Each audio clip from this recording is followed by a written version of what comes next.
right, we about to do something different this time, okay? Y'all cool with that? Yeah. All right, we got a young lady that I've known for a little bit. She's going to come up. Her name is Janelle Henry. Please give it up for Janelle. And she's going to explain more of what she does, but she has a monthly event as well called Districtly Speaking. And she hosts a panel discussion, I guess you can call it, right? Okay, so tonight we're going to do that. We're going to have the artist you just heard come on back up. Janelle's going to do her thing, so please give everybody a warm welcome one more time. And for Janelle. Thank you. Thanks. I host a monthly project called Districtly Speaking. I'm always looking for spaces, just like James, where we can bring community together, talk about different issues. So with Districtly Speaking, we talk a lot about social and political issues. We've covered everything from the presidential election to, interracial dating, to love, romance.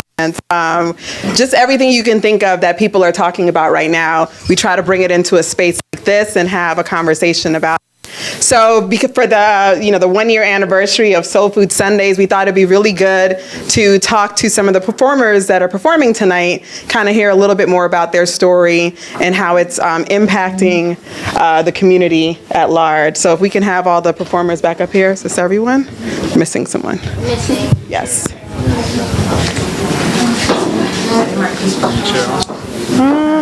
Yeah, sure, why not? Is there room? So first of all, thank you for your performances. I noticed there was definitely a theme of faith that was addressed, and I applaud you for, having the courage to really put that out there. And so I wanted to know if you guys had any conflict with even that decision, any deciding to, talk about faith in an open space where, there could be some criticism about it. And if you had those challenges, how did you overcome it? What made you decide to keep going?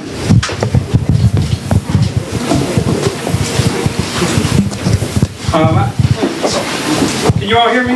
Yeah. I was raised in the church, so it wasn't necessarily a matter of me going out and saying anything about it. The real struggle was when I was in college. I was in an R&B band, and the praise and adoration that you get from singing R&B is way different than when you do spiritual stuff. So I had to come to grips with the things that I was getting there. I was not going to get doing things for the Lord, and that took me about 4 or 5 years to come to grips with. It was a struggle, hence some of my songs. Therefore, it once I got over that, I was fine. For me, it's about conviction. My conviction is Jesus is Lord. And each day, I don't care what it is, I just try to make sure that I'm living my life for God. I'm not perfect. I'm not standing here and saying things to make it seem like I do 100% each day. But the reminder is for us to always remember our conviction, regardless of where you're at. I mean, we end up somewhere where people are doing something different. We don't have to conform to those things just because we're in that situation at that time. When we leave church, when we go home, when we driving, whatever it is that we're doing, we alone. We still have to have the same conviction we have when we are with people in the church. So for me, coming here and sharing my poems, I believe it's a gift. So therefore, the only way I can get any type of anything that I want from that poem, acknowledgement from whoever, it has to first glorify God. If it don't glorify God, then no matter how nice the poem is, it don't mean nothing. So I stick with my convictions. Appreciate that. Yes. Okay. So I didn't, necessarily grow up in a church. My decision came later on in life. So that was a major thing, just because, I was living, so many years in sin in this other life. So it was all hard to transition. You transition your music because what sells, what's out there, and it's like this certain type of like what everybody feels as though success, and like what everybody feels as though what you're supposed to look like, especially like either being a female or a male in the industry. So that is something that you do have to wrap your mind around, as like you're not going to get the same experiences. You're not, when you do it for the Lord, whether it's either you singing for the Lord, rapping for the Lord, or just having clean music. You just have to come to grips that, like, you can't take the stuff to heaven anyway. So I mean, just get the most out of it the right way, because at the end of the day, Jesus is Lord, and we all just trying to make it to heaven. So yeah.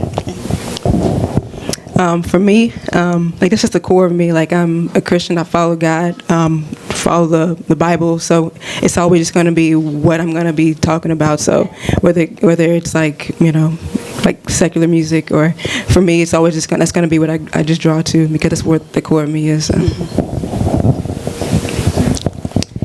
Okay, well, my perspective might be a little different because of the fact that the Lord is showing me at this point in my life that I have a gift. It's already awkward being a female bassist. That comes with a whole package, Right. because that's more so a male instrument, and that brings a lot of attention. So when it comes down to faith and the choice of music that I select personally, I just be mindful of what I'm playing. And the reason why I don't call myself a singer, I do sing, but it's best that I play bass, because that's just an instrumental presence that's actually allowing God to use me as an instrument. So when I'm picking up my bass and I'm discovering that God has given me a true gift at this point. I've been playing music for a very, very long time. I first recall knowing that God gave me this gift when I was 4 years old. Wow. Being able to harmonize, being able to identify the sounds. Even if I hear a phone ring and I hear the song, I'm like, yo, that's in the same key. So I know that's God, and that's the only thing that has stuck with me. And I'm like, okay, God, now that I'm going through all the different changes in my life, personally, non-musical, musical, I'm like, okay, Lord, I know this is the seed that you planted within me. So what do you want me to do? How can I be an instrument to you to minister to those people that you call your children? So that's my focus, as far as faith and knowing that, yes, God will ordain your paths, and as long as you follow those steps, He will bring you a brighter future. Wow, that's really powerful. Thank you guys for sharing so much. And in a way, what you're doing is sort of a ministry. Sometimes we think of ministry just in the confines of a church building or a particular day, Sunday. But really what you're doing to try to connect with people, that's its own ministry that God is going to bless and continue to grow. I want to know who inspired you. Who inspired you? Who told you, like, get on the mic, get up there and show the community what you got? We started with my mother. A little fun fact about me, I was very obsessed with Earth, Wind, and Fire. Earth, Wind, and Fire is the band that really That's a really got good me band, though. into music. Like, that was the band. And my mom, she would hear me, in the back, like, this child back here, I'm going to get her in church to sing. So it was my mom more so. And then, along the way, when I'm just experimenting. You all in this room it's just everybody in general. They say, oh, Brenda, you do this, you do that. Even in the military, because I am ex-military, I found a way to be musical, and everybody has pushed me to do it. It's not just one person. For me, it was kind of something I would say that was like forced on me, like just like my mom, like That happens sometimes. It's like, all right, you're gonna start singing in church. You're gonna pick up this instrument. It's like I didn't like it at first, but I learned to just embrace it. I think as far as like being more inspired, I did think about other people that I guess grew up listening to. Like my dad would be playing like Bob Marley and like Sade, like just, I don't know, like just old school music. So I'm inspired by those artists and the people that I guess I've seen grow up in like church, like just playing the instruments. Like I wanted to do what they were doing. That inspired me to pick up instruments as well. So. Miss Akia. Told us the other day. Wait, no. Well, for me, my grandma, she used to professionally sing. So that's something that's always been in me. Whether it's like my aunts, my uncles, my siblings, everybody in my house can sing. So Nice. it's always been her like trying to push us to do something. But then it's always that like you get nervous because it's like, I have to be compared to this goat. Like you're great, and now I have to sing just as good as you, even better. And she's like really hard on it. Like, make sure you never do anything that's not, perfect. Don't ever set yourself up for failure. But she's always trying to push me to be better. And but I've always been nervous to sing just because of that, just because of her. And it wasn't until like a year ago. Somebody had, came up to one of the song leaders in our church and told him that I could sing. So he decided. You just love those people. No. So I turned around, tried to escape. He grabbed my arm. It was like, if you don't use it, you're gonna lose it. Oh man! Like, you really When you put it like that. So I had no choice. And so from then on, like I went to practice on a Saturday. That Sunday I started singing, and like it's crazy how God uses me. And like every Sunday, I just grow closer to Him just by Him. It's a great feeling. Like through the songs, He's always having to sing something that's going to convict you. You're always like, oh my gosh, like you got to cry in front of people or something. But it's a great feeling being up there. It really is great knowing that God is using me every day, knowing that that's how I get closer to Him. So yeah. So I continue. For me, I have two answers. One is Tupac. I know. I speak poems about God, and I'm being inspired by Tupac, right? Yeah. So the reason why I say it's Tupac because he had a poetry book called "The Rose That Grew from a Concrete," and that book right there. If you never read it before, please get it. It showed a different side of him, a character that you probably don't even hear about or see. I know he has his gangster music or whatever, but when I read that book, for me, I've always had insecurities. So when I read the book, it make me realize that poetry is not just when you're thinking of Shakespeare, or you have to be really, really super smart. It's just putting words together, and I feel like he put his emotions in that book and just his thought, right or wrong.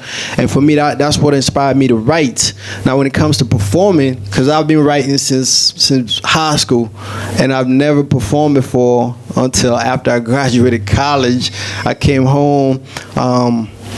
I joined the church. I'm in the church, and I went I went to an encouragement date. Took a sister out for a date just to encourage her, and I wanted to make sure she feels special. And I had a poem, and it was just everything was just flowing. The mic was right there. It was an open mic. I wasn't even scheduled to perform, and I just got on there and I just spit a poem. And sometimes the Spirit speaks to you, and you just got to listen. And everybody got a gift. You just got to listen to it. It's twofold. Everybody in my family sang, so it didn't matter. There was James Cleveland, Earth, Wind, and Fire in my house. You couldn't go anywhere without Maurice White in the house or Stevie Wonder. Everybody just sang. But actually, I rejected it. You know how when your parents do something, you're like, no, I'm gonna do something different. Yeah, I'm gonna do something different. You know what I'm saying? So it wasn't until I got to college again when I saw that there were certain fruits of singing that I wanted to capitalize on. Okay. Then after that, I just put it down. But I heard Sting. Sting is like my inspiration musically because I think I'm more of a writer. I love to tell stories. And so when I heard him write, it was like, wow. It was like the visual imagery when you hear that somebody's put something down on a piece of paper and they take you somewhere when you listen to it. I was like, that was like incredible. Then it was like also rap music too. You know, it was Dougie Fresh, Eric B. and Rakim. Just sitting down there knowing that somebody could just sit down there and take nothing from out of the thin air and write it down and put a beat to it and watch the masses sway. It was like, that's awesome. So I was like, you know what, Lord, there's a lot of people out there defiling the microphone when they stand up there. So I was like, you know what? I'm going to try to do the opposite. So I did that. My family supported me. They were like, you know, you were going to come around eventually. You know, they were like, you thought you weren't going to do this, Right. but we knew you were going to do it anyway. Right, So right. that's what happened to me. Wow. Well, we want to close it out with just one more question on the first year anniversary of Soul Food Sundays. What do you want people to know about this platform? What do you want them to know about their experience when they come to a Soul Food Sunday? Like I said earlier, it takes a special person to be in front of the mic, like these artists here, but it also takes a gifted person to be selfless to do it, to organize it, you know, and a lot of people don't do that. There's not a lot of this going on. I came from Atlanta a couple of years ago, and down there, stuff like this is popping off every other weekend or something like this, but when you come up here, you get to network, mingle, talk, socialize, get on Facebook, invite other people out to different shows when you hear, or just encourage them to make friends. Right, So that's what you right. do when you come here. It's like a small but big network, and it's good to see people, you know, coming back that I've seen at other shows and stuff like that. So it's like a mini family in a way. First of all, I'm thankful. This is my second time being a part of this on the 1-year anniversary. So thank you to James and his family, the wife and the daughter, for grinding and making this happen every month. And so yeah, when you come out here, just support. Continue to support. Don't take these things for granted, because it may not be here next week or next year, and you're going to be thinking about this event. And so come out here with an open mind to learn, network, meet people, and just listen to the spirits, because I'm encouraged to be a part of an event where everybody is reaching out and glorifying God with their gift, and just be open. And as a family, most of the people I look around the room, I know them, so it makes me feel very comfortable, actually. Once again, give a shout out to my wife for supporting, and even with that last song that we did, the last performance, and our friend Shell Beasy for being a part of it, and everybody else to come out and support, and thank you for the love. Yeah, I think Soulful Sunday, I think it speaks for itself. You come here, it's an intimate setting. It's pure entertainment. You know, the music, the poetry, even like for the lyricists, like everything is pure music. If you want to come here, you don't want to listen to, you know, you actually want to get some depth in what you're trying to hear. Like, this is where it's at. Like, you come here, you can feel it. It's like love. You come step in here, it's a cozy place. Like, this place you want to sit, eat, you know, talk to people, and it's a great place to be at. So yeah. I guess for me, I really enjoyed just coming, because I just got a chance to just share the things that were on my heart, on my mind, just through music, and I'm just thankful for the platform. I just hope that everyone that's able to come, they were walked away encouraged, that they were able to see other people just sharing things that were on their mind, and were able to feel like the rhythms or the beat that, you know, people were you know, performing it to. And for me, I just hope that it continues to grow. I see James going after his dreams to make this thing happen, and I'm excited that it's happened. He's celebrating 1 year now, so Yes. yeah, I'm happy to be here and be a part of it. So. Last but not least. 1 year, the seed is planted. I'm not from this area. It'll be a year in February that I've been here, and you know, it's just been a journey since I moved to Maryland. And you know, this is how Megan and we teamed up, and you know, Soul Food Sunday has primarily been the foundation of us being able to, you know, share our gift, minister. And I just want to thank, you know, Soul Food Sunday for just, you know, just bringing this every single month, because, you know, not a lot of people in our normal daily life were able to do what we love to do. And this is a great way to do that. And I just hope that, you know, this won't stop. It will only, you know, continuously grow, and that, you know, our artists up here, as well as myself, we're able to even, you know, get other artists in here so that we can make this a big thing. You never know, we might open up a restaurant of our own, and we can just have artists come in every single day. But, you know, this is the beginning. The seed is planted. Let's grow. Please give our performers another round of applause.